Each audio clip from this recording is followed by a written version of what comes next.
Es un territorio perdido. Precisamente vámonos arrancándonos con nuestra mesa. El día de hoy me acompaña Ricardo Peralta Saucedo, él es académico de la Facultad de Derecho de la UNAM y ex subsecretario de Gobernación, con quien hemos tenido la oportunidad de participar con él y estar en estas mesas. Y más tarde, en un momento, se incorpora Fernando Escobar Ayala, investigador de Causa en Común. Pero me gustaría empezar contigo, Ricardo. Gracias por tomarnos esta llamada y atender pues este espacio. Y me gustaría preguntarte, ¿cómo estás observando esta nueva estrategia de seguridad que me parece pues ha estado dando ciertas noticias, ha estado dando ciertos golpes importantes? Sin embargo, la delincuencia cada vez mejor armada y mucho más organizada. Ricardo, bienvenido. Muchas gracias, me da mucho gusto estar contigo, Gabriel. Bueno, pues la condición de lo que ha ocurrido a partir del gobierno de la doctora Claudia Sheinbaum es con golpes contundentes en contra del crimen organizado en nuestro país. En menos de 60 días de gobierno, y eso se constata públicamente, el actual secretario de Protección Ciudadana, Omar García Harfuch, implementó una coordinación con varias instituciones de seguridad, entre ellas la Secretaría de la Defensa, por supuesto la Secretaría de Marina, y llevaron a cabo un operativo sumamente importante que no se había dado en los últimos años, y eso hay que recalcarlo. Este operativo llamado Operativo Enjambre es un ejemplo de lo que viene para México en el sentido del uso de la tecnología, el uso de la inteligencia y el uso de la investigación como parte de esta gran estrategia de seguridad que se va a llevar a todo el país.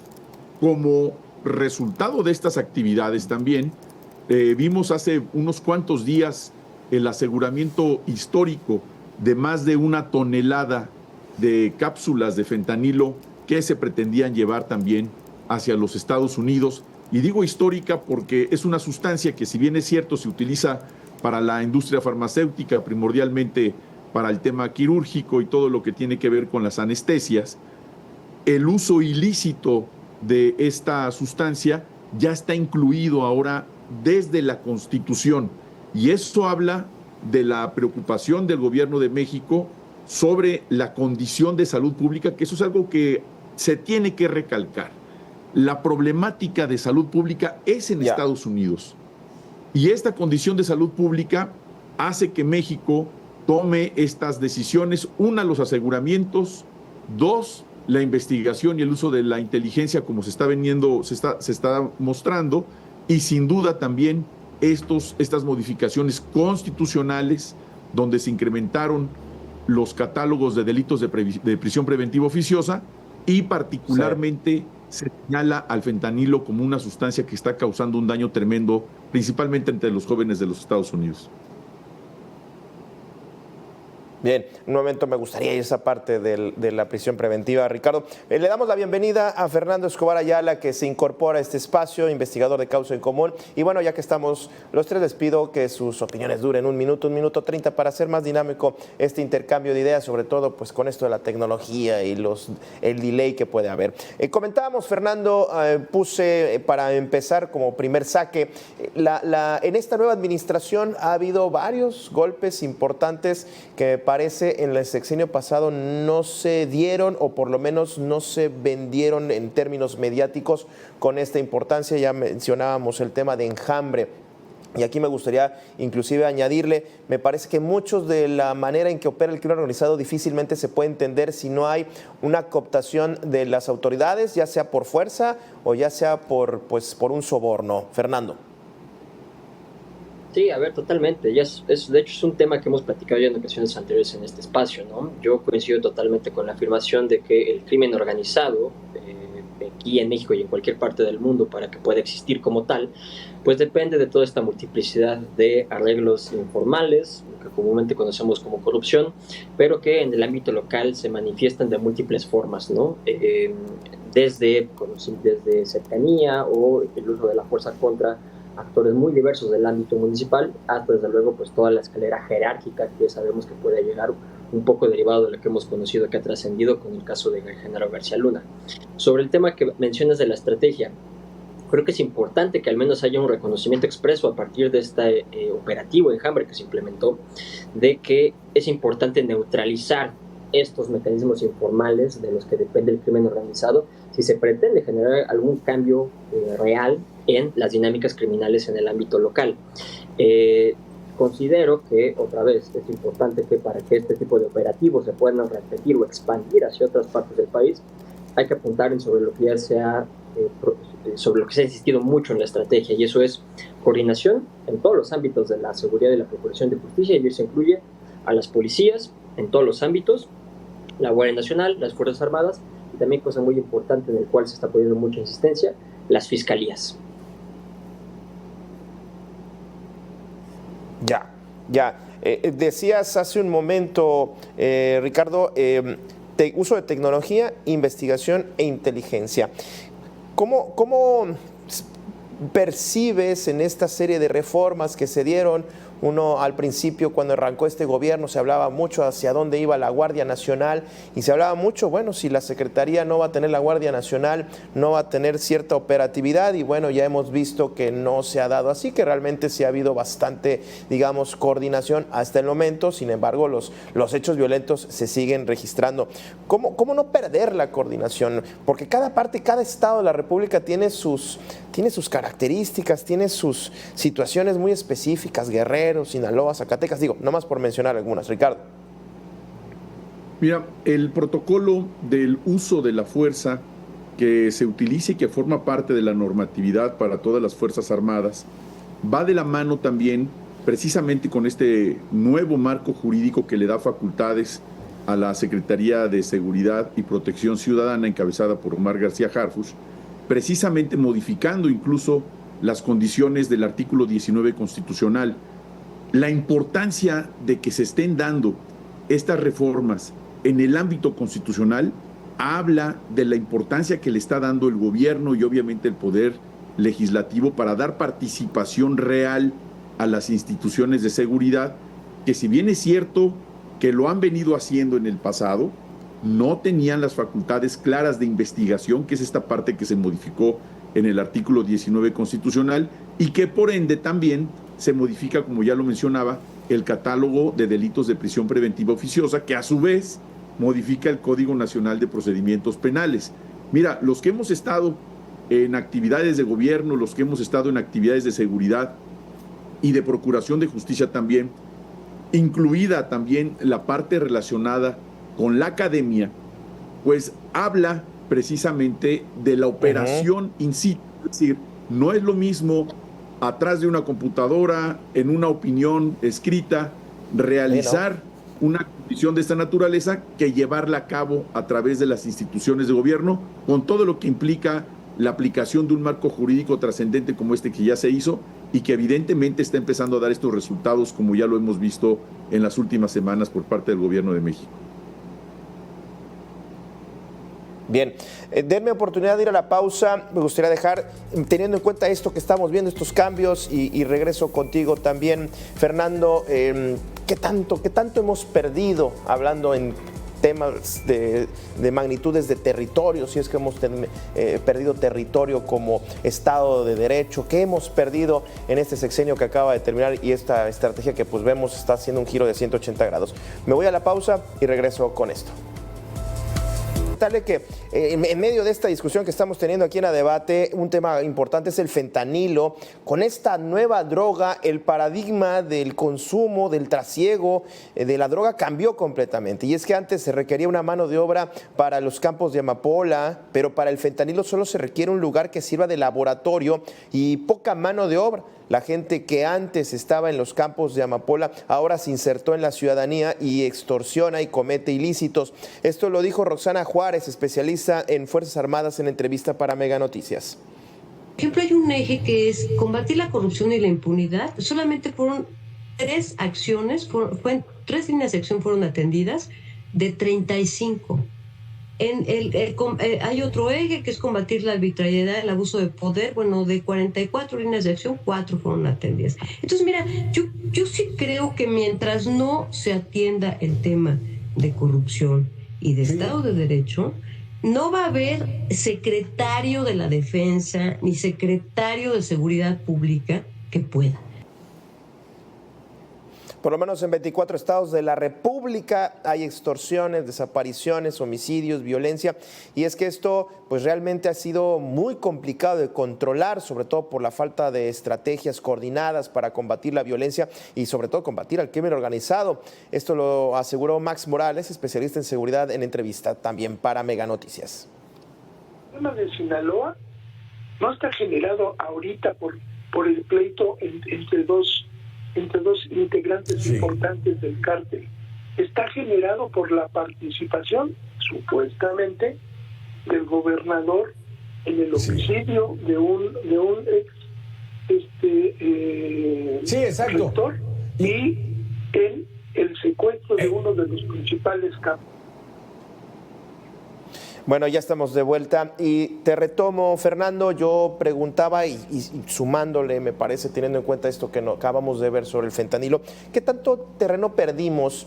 Y si estamos planteando que a la hora de abordar el fentanilo estamos viendo un nuevo paradigma, ¿estamos atendiendo, las autoridades están atendiendo este nuevo paradigma de la producción, del trasiego, de la manera en que se está vendiendo el fentanilo en México? Fernando. Pues mira, yo te diría, sobre esas dos cuestiones las separo, lo que tiene que ver con el fentanilo y lo que tiene que ver con el control territorial. Yo te diría, en general, para esos dos fenómenos nos hace falta mucha información, y eso en buena medida es consecuencia de las políticas gubernamentales que se han implementado. En el caso del control territorial, que ha sido algo que de hecho ya hemos discutido en anteriores ocasiones, nunca ha estado, al menos para mí, nunca ha estado del todo claro qué significa el control territorial del crimen organizado. Recordamos, ¿no? Claro. Generalmente se habla de que X cantidad de municipios están o tienen la presencia de una organización criminal, pero en los hechos no hay, creo que, explicaciones sensatas, claras de eso, cómo se traduce, qué formas de autoridad se generan ahí, sí, qué tipos de corrupción, ¿no?, son los que permiten el control territorial. Entonces, hace falta un entendimiento más profundo de cómo ese control del crimen organizado se manifiesta en el territorio. Es indudable, yo creo que, digamos, hay una suerte de gobernanza criminal que facilita múltiples economías de extorsión, ¿no? Y hay que ver simplemente las cifras de incidencia delictiva para adivinar dónde están. Guanajuato, por decir un ejemplo. Sobre lo que tiene que ver con el fentanilo, yo te diría, creo que la insistencia en el tema y sobre todo en fomentar o en publicitar al menos con mayor eficacia los diferentes aseguramientos de drogas, desde luego es algo que se ha venido implementando muy bien desde secciones anteriores. Creo que en buena medida por presión del gobierno de Estados Unidos el fentanilo ha estado en el principal foco de atención del gobierno federal. Pero último tema con el que cerraría, a mí no me termina de convencer el argumento de que, digamos, el problema de salud pública está en Estados Unidos. De entrada tendríamos que tener cifras sobre el consumo de drogas en México que hoy en día no tenemos. Las últimas cifras actualizables fueron en 2017. Entonces, yo creo que sí hay un problema de consumo de fentanilo en México que de alguna manera está fomentando la presencia y la expansión de esas redes de tráfico de drogas, pero que otra vez nos hacen falta muchísimo más datos para poder saber dónde están y qué tipo de políticas de salud pública implementar para atender esta población usuaria de drogas, ¿no? Interesante. Ricardo, sobre este nuevo paradigma que plantea el fentanilo. Recordemos la Operación Cóndor, que inició en 1970. Era entonces presidente de México Luis Echeverría Álvarez. La presión del presidente Nixon entonces, precisamente para cerrar la frontera, tenía que ver precisamente también con una condición de alto consumo, particularmente de marihuana y de heroína. En la época, las drogas más consumidas precisamente también por los estadounidenses jóvenes. Esa condición se está novando de nueva cuenta ahora con el fentanilo. Evidentemente todos los fenómenos sobre adicciones y el consumo y el tráfico de drogas van cambiando. Los fenómenos incluso no es un tema solamente de México, es un fenómeno latinoamericano, pero sin duda es un problema de seguridad pública en nuestro país, un problema que se tiene que atender de manera urgente de salud pública en los Estados Unidos, porque la condición es que aquí en México se reciben las armas y se reciben los cartuchos, particularmente en un 90% de los Estados Unidos, y evidentemente la condición de oferta y consumo sigue latente. Es decir, después de 54 años, cuando se inauguró la lucha contra las drogas desde los años 70 a la fecha, Han cambiado los actores, pero la condición de consumo sigue incrementándose en los Estados Unidos. En México ha ido disminuyendo sin duda, y ahí está la encuesta nacional sobre adicciones, que evidentemente se realiza cada vez que existen estas condiciones que la propia, el INEGI cada vez que la realiza, se lleva a cabo una condición. En México prácticamente no pinta el consumo de fentanilo, solamente el consumo de heroína en la franja norte de nuestro país, precisamente por esta influencia, pero es mínima respecto a esa condición comparativa con los Estados Unidos. Dicho de otra manera, el fentanilo sin duda es una condición que se ha manejado de manera mediática, extraordinaria sin duda, por la afectación que tiene en los Estados Unidos. Pero la violencia que se genera aquí en México no solamente es por el fentanilo, es una condición añeja, es una condición de colusión entre servidores públicos del más alto nivel. No olvidemos que en Estados Unidos acaban de condenar a 38 años de prisión al secretario de Seguridad Pública de Felipe Calderón, que fue precisamente en esa condición cuando se empoderaron los cárteles de la droga y evidentemente están pagando los resultados de esa colusión con servidores públicos, que no se ha bajado la guardia desde el sexenio del presidente López Obrador. Tenemos muchos casos de servidores públicos que se han coludido con los cárteles de las drogas.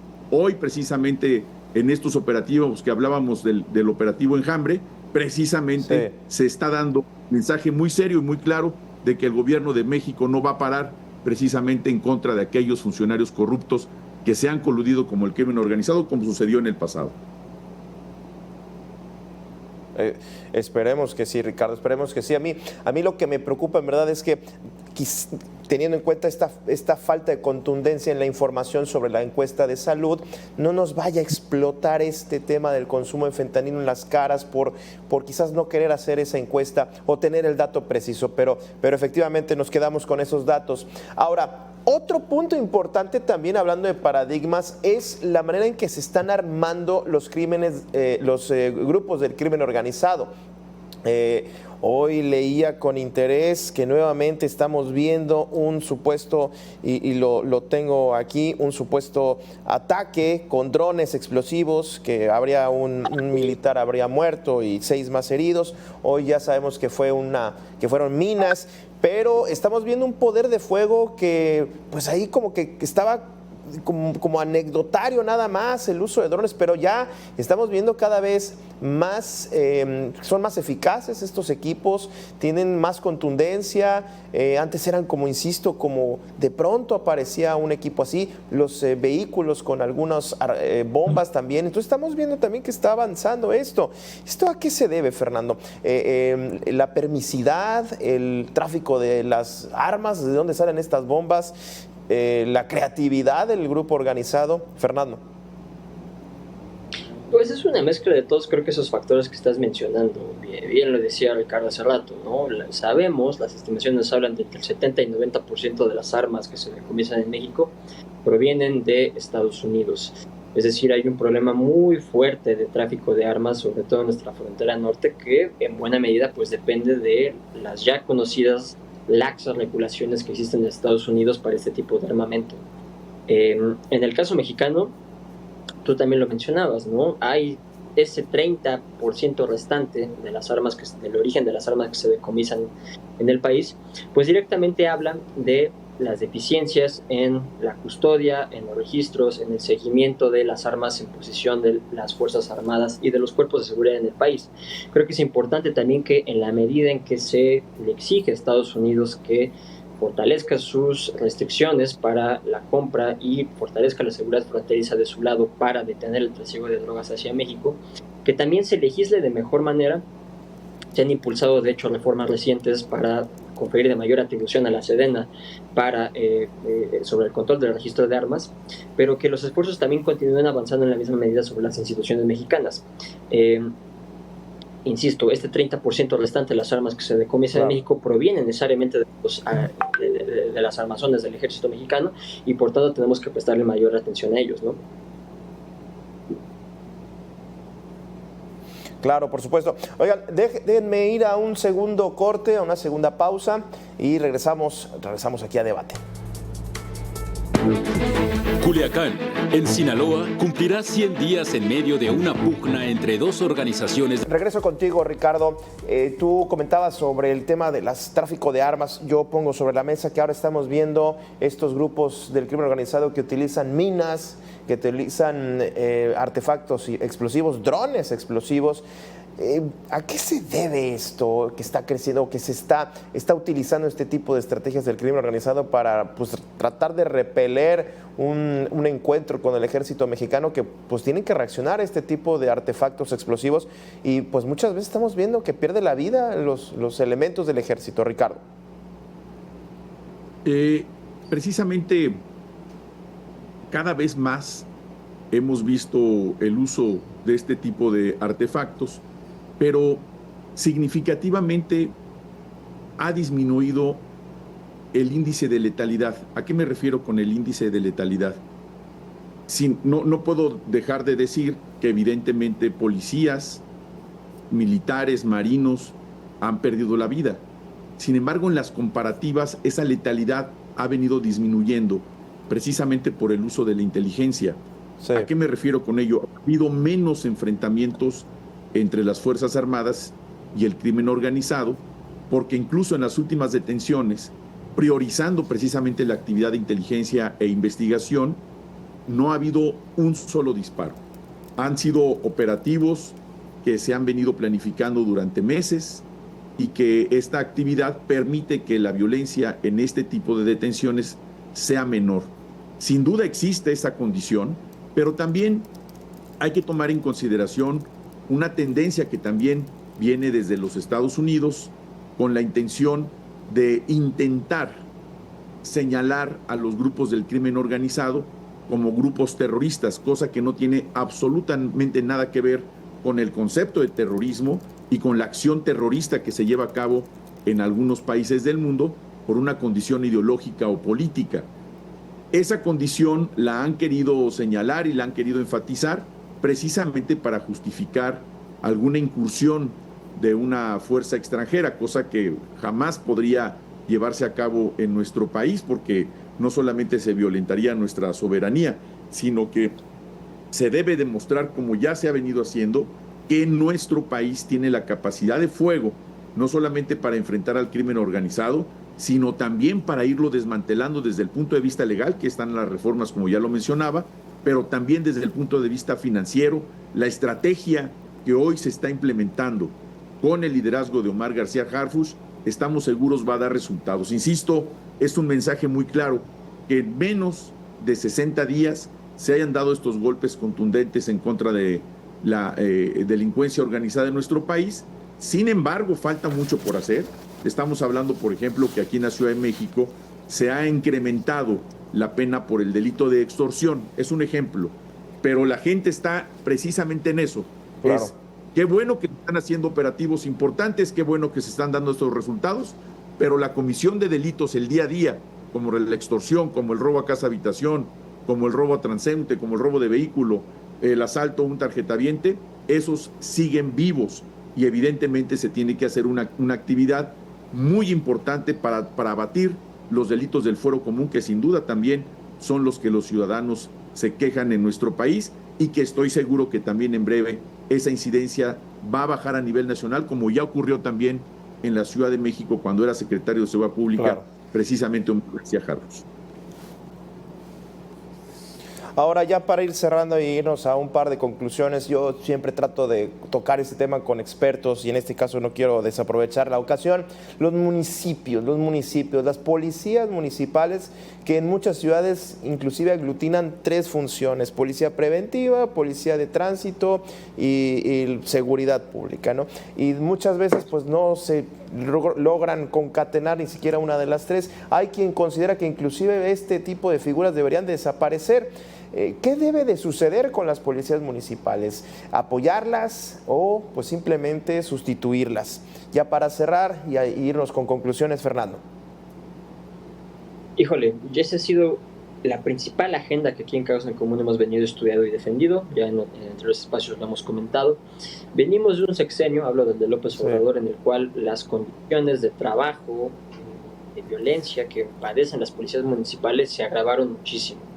En buena medida, en nuestro corte de caja del sexenio anterior nos referimos como un abandono político, institucional, presupuestal a las policías municipales. Que bien lo dices, ¿no? Nunca ha quedado claro, porque en buena medida es una de las consecuencias de este abandono, cuál va a ser la función de las policías locales en las estrategias de seguridad. En buena medida porque de entrada no han logrado cumplir con sus obligaciones de desarrollo que están estipuladas en la ley. Muchas veces nos hemos acostumbrado bien a pensar a la policía únicamente bajo una óptica preventiva, pero la realidad es que también tienen funciones de investigación que a la fecha en múltiples localidades del país no han desarrollado.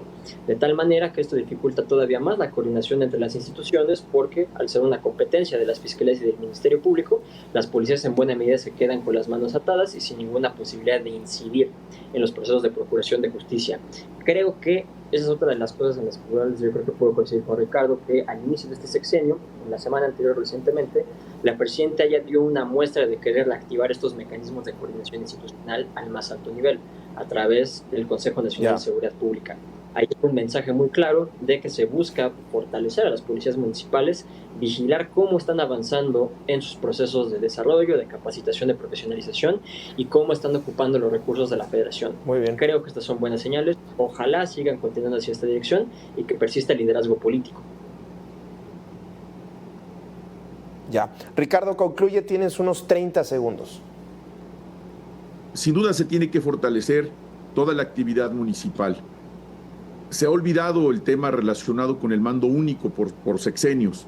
Yo esperaría que con esta nueva estrategia de seguridad en el país, el mando único sea un eje para que exista una coordinación en todos los términos, en la parte operativa, en la parte financiera, en la parte de capacitación, también, ¿por qué no decirlo?, en las condiciones de trabajo de la policía, que sin duda también ha sido un tema pendiente desde hace décadas. Estoy seguro que eso va a cambiar, hay que tener fe, empieza el gobierno apenas, y estoy seguro que la doctora Claudia Sheinbaum, a su llegada al gobierno, va a enviar un mensaje como ya lo hizo en esta pasada reunión del Consejo Nacional de Seguridad Pública, y estoy seguro que esto se va a ver reflejado en hechos para todos los ciudadanos. Yo espero que sí. Ricardo Peralta, Fernando Escobar, muchísimas gracias por haber estado con nosotros aquí en A Debate. Nosotros nos vamos a una breve pausa y regresamos con más.